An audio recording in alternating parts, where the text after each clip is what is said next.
Assalamu alaikum wa rahmatullahi wa barakatuh. C'est la cinquième et dernière partie du chapitre 10 courant alternatif sinusoïdal de la classe SV et SG. À la fin de cette vidéo, l'élève sera capable de déterminer la puissance moyenne consommée durant une période de la tension alternative sinusoïdale. Tout d'abord, on rappelle quelques concepts de la vidéo précédente. 1. Dans un circuit RLC, si F égale F0, le phénomène obtenu est dit résonance d'intensité. Dans ce cas, l'amplitude de l'intensité du courant est maximale où IM égale IM0. I et UG sont en phase. La différence de phase de I par rapport à UG est 0 radian.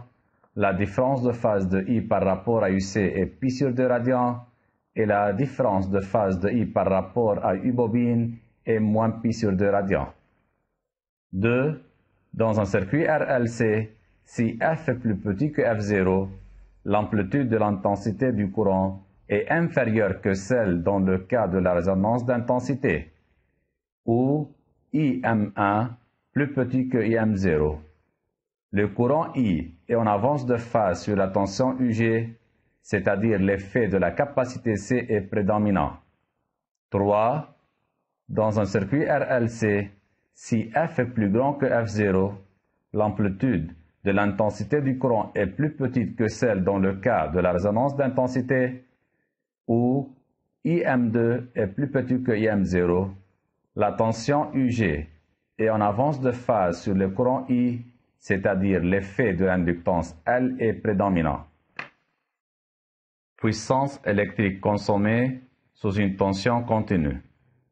La puissance électrique consommée entre les deux points A et B dans un circuit soumis à une tension continue est donnée par P égale I fois UAB, où I est l'intensité du courant qui traverse le dipôle entre A et B, et UAB est la différence de potentiel entre A et B. Puissance électrique consommée sous une tension alternative sinusoïdale.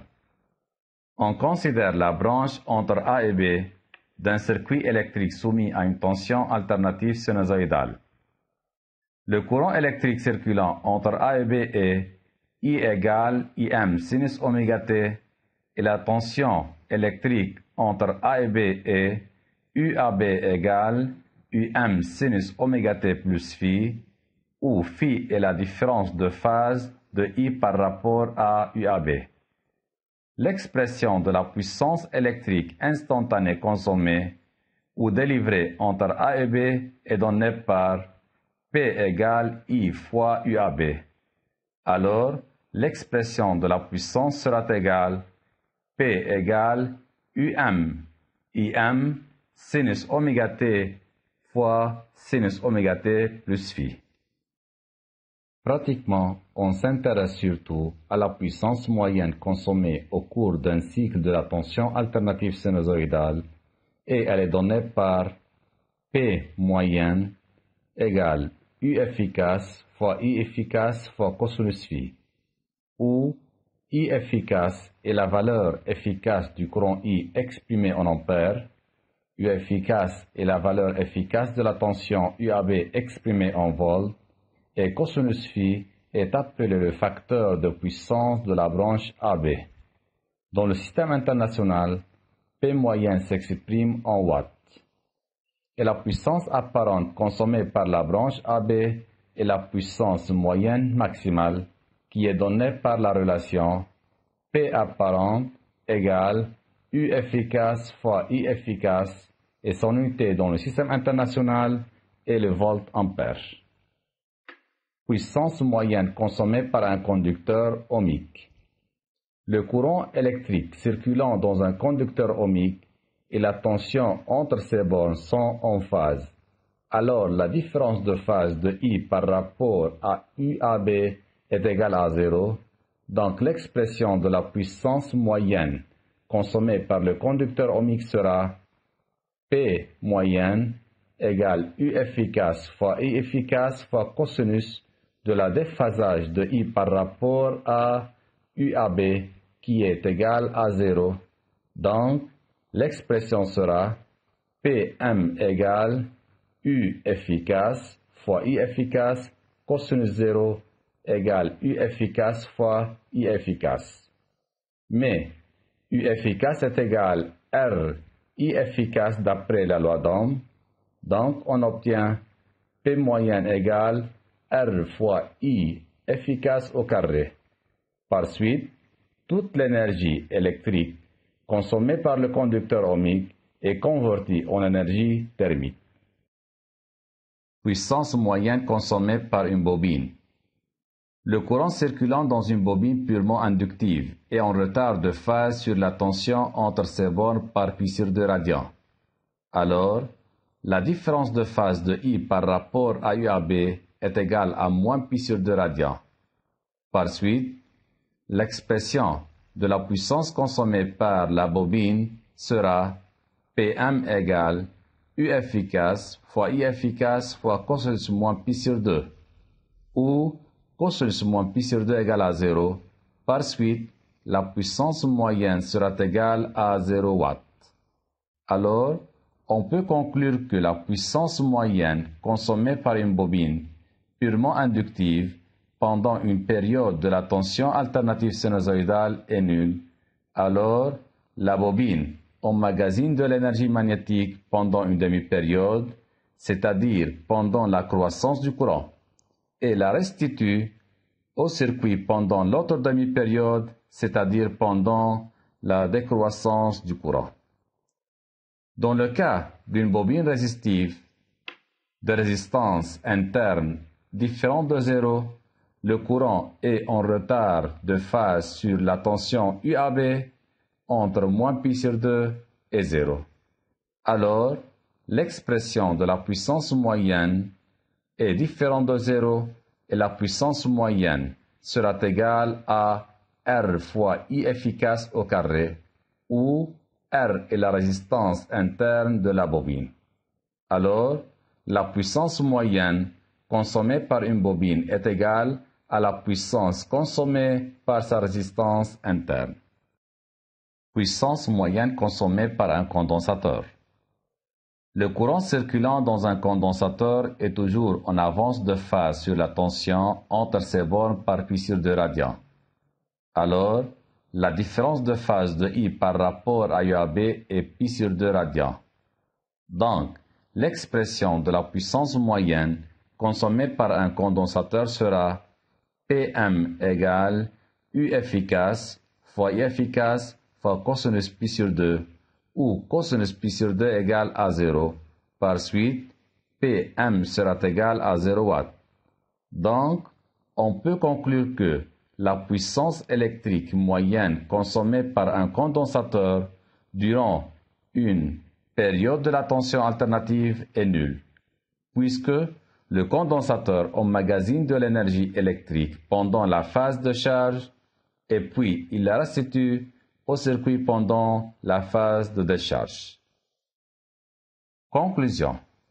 Dans un circuit électrique soumis à une tension alternative sinusoïdale, la puissance moyenne consommée entre deux points A et B du circuit est égale à la puissance consommée par les conducteurs ohmiques de la branche AB, et l'expression de la puissance moyenne consommée est PM égale U efficace fois I efficace fois cosinus de la phase de I par rapport à UAB qui est égal à R fois I efficace au carré, où R est la résistance équivalente de la branche AB. Application 5. Une tension alternative sinusoïdale d'équation U égale 15 racine de 2 cosinus 2500 T, où U est exprimé en volts et T en secondes, délivrée par un générateur à basse fréquence, est appliquée à un dipôle D contenant un condensateur de capacité C et un conducteur ohmique de résistance R en série.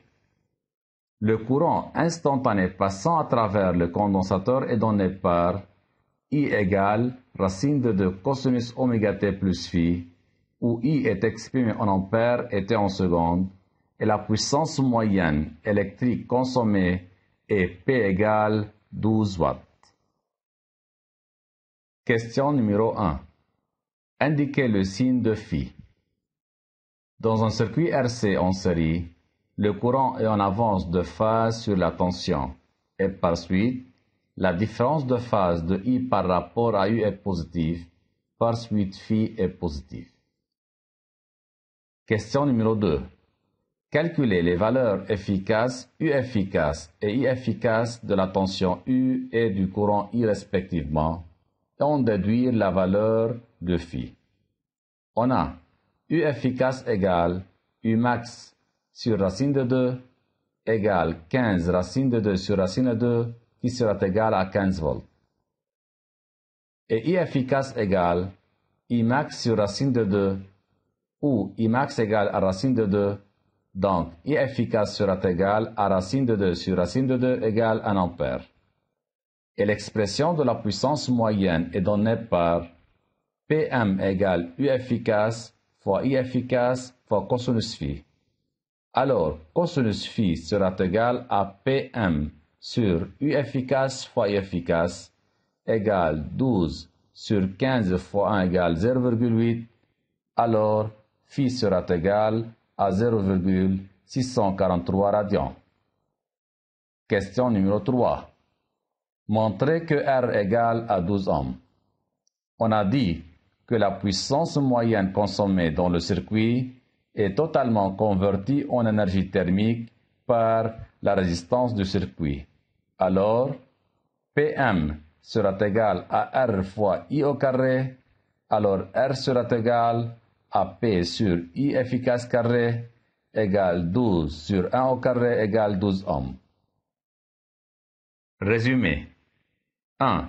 La puissance moyenne consommée durant un cycle de tension alternative sinusoïdale complet est donnée par Pm égale I efficace fois I efficace fois cosinus de la différence de phase de I par rapport à U. 2. La puissance moyenne consommée par un conducteur ohmique est donnée par Pm égale I efficace fois U efficace fois cosinus 0 qui sera égal à I efficace fois U efficace, et la puissance moyenne est totalement convertie en énergie thermique et donnée par la relation Pm égale R fois I efficace au carré. 3. La puissance moyenne consommée par une bobine purement inductive est nulle. La puissance moyenne consommée par une bobine réelle de résistance R est donnée par Pm égale RI efficace au carré. 4. La puissance moyenne consommée dans un condensateur est nulle. C'est la fin de le chapitre 10. Merci pour votre attention et étudiez bien.